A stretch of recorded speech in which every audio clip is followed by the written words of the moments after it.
Dostlar salam, hər vaxtınız xeyir olsun. Füzuli rayon ərazisində Günəş dağının ətəyindəyik. Bura çəkilişə gəlməyimizin səbəbi milli qəhrəman Seymur Məmmədov haqqında, onun həyat və döyüş yolu haqqında filmin hazırlanmasıdır. Biz hal-hazırda Ərgünəşdəyik. Seymur Məmmədovun döyüş yoldaşı və bu kəndin sakini Cəfər dayı buradadır. Hər vaxtınız xeyir olsun. Hər vaxtınız xeyir olsun. Cəfər dayı, buralardan biraz danışın bizə zəhmət olmasa. Yəni bu zona deyim də bəlkə də çox gözəl zatdır. Bura Ərgünəş dağıdır. Bu tərəfdə Sarababa dağıdır.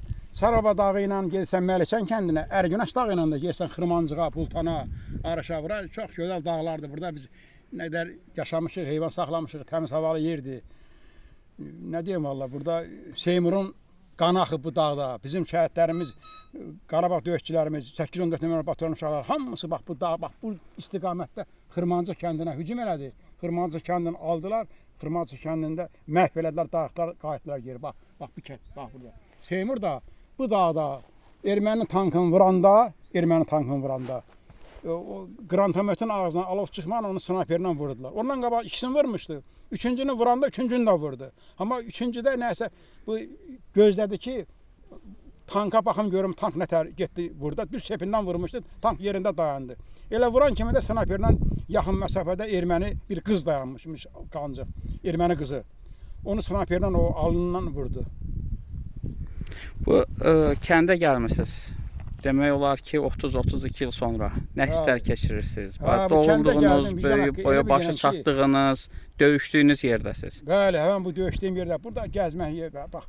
Bu istiqamətdə mən uşaqlarla burada bölüşdülər. Komandir batalyon getdi uşaqlar bax bura.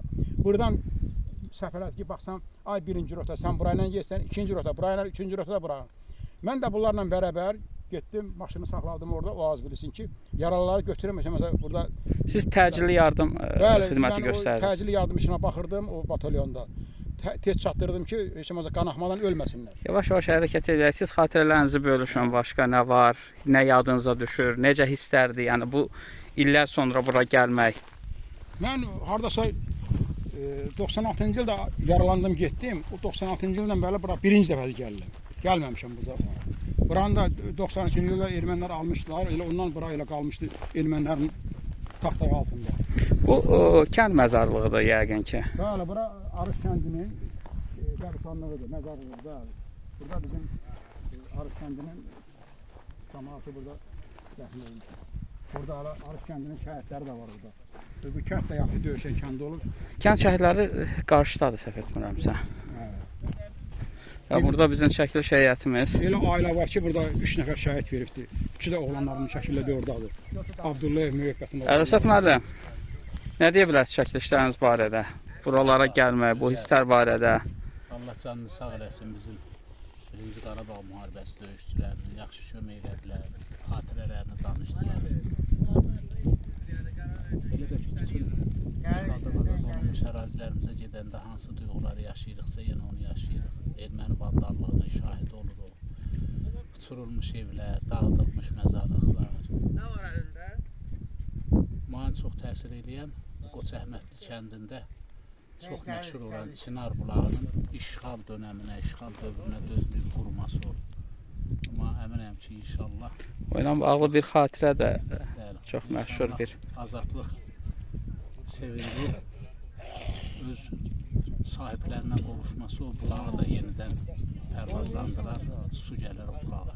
İnşallah, inşallah. Xatirə də odur ki, xalq artistimiz Qoç Əhmədli kəndində böyüyüb boşa çatmış İslam Rızayev Qul Əsgərovla gəlir o bulaqda yeyib içirlər. Sonra Qul Əsgərov gedib həmin o Çınar bulağın suyundan içib dönüb İslam Rızayevə deyir ki, İslam bu bulağı suyunu içib oxumağa nə var? Oğul ona deyirəm ki, Salyanın gəlib külün onluqqa suyunu içib oxusun. Yəni belə gözəl xatirələr var. Şükürlər olsun ki, azad olmuş. Şükürlər olsun ki, bir gün biz buradayıq. Amma duyğulanmadı. Biz bunları yaşayırıqsa gör indi bax bu kəndlərin, bu evlərin sahiblərinin, o məzarlıqda doğmaları uyuyan insanların keçirdiyi hisslər nədir? Əvəz olunmazdır. Sən də sağ ol Şeyman. Sən də əziyyət çəkirsən, bu filmlərin ərsəyə gəlməyində yaxından iştirak edirsən. Mənə elə gəlir ki, bizim yaddaşımız da gələcək üçün bir səlnamə hesab oluna biləcək. Vaxt gələcək nəvələrimiz, vaxt gələcək doğmalarımız, bütün bunlar barədə bizdən ürək sözlərimizi eşidəcəklər. O milli qəhrəmanları, vətən müharibəsi qəhrəmanlarından kimlər ki sağdır, onlarla şəxs ünsiyyətimiz, tanımağımız, o qəhrəman ailələrinin doğmalarını görməyimiz mənə elə gəlir ki, gələcək nəsillər üçün gözəl bir miras olacaq. Və Doğrudur. inşallah filmlərimizi qutarandan sonra sənni mənni yəqin ki, həm də bu gün lenti alırıqsa, yəni kamera yaddaşına çəkiriksə, vaxt gələr bunu yazılı formada, kitab formasında dərsiyə gətirərik. İnşallah, inşallah. Siz vurğuladınız, yəni bunu tərif üçün yox, yəni sizin də əziyyətiniz lap çoxdur. İstər 1-ci Qarabağ müharibəsindən sonra hərbi jurnalist olaraq gördüyünüz fəaliyyət və hal-hazırda gördüyünüz işlər tarixin yaddaşına köçürməyə birgə çalışdığımız bu filmlər bir tarixdir, dediyiniz bir salnamədir. Allah sizi də var eləsin. Cümləmizi, bütün heyətimizi, Amin. rəhbərliyimizi. Amin. Çox sağ olun müəllim. Həmişə bizi qələbələrlə sevindirsin. Amin. İnşallah Azərbaycanın mənə elə gəlir ki, ən möhtəşəm zəfər filminin müəllifi sən olacaqsan. Torpağı sən ömür yaşayasan.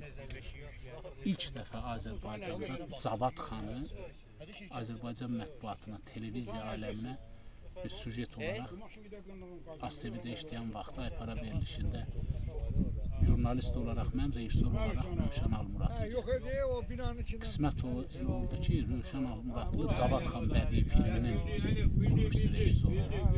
Mənə elə gəlir ki, inşallah dövr gələcək bizim zəfər tariximizlə bağlı ən böyük filmin də rejissoru sən olasın. İnşallah. Allah əməyi bitirməsin. Amin. Sizin də. Çox sağ olun. Sağ olun. Sağ olun.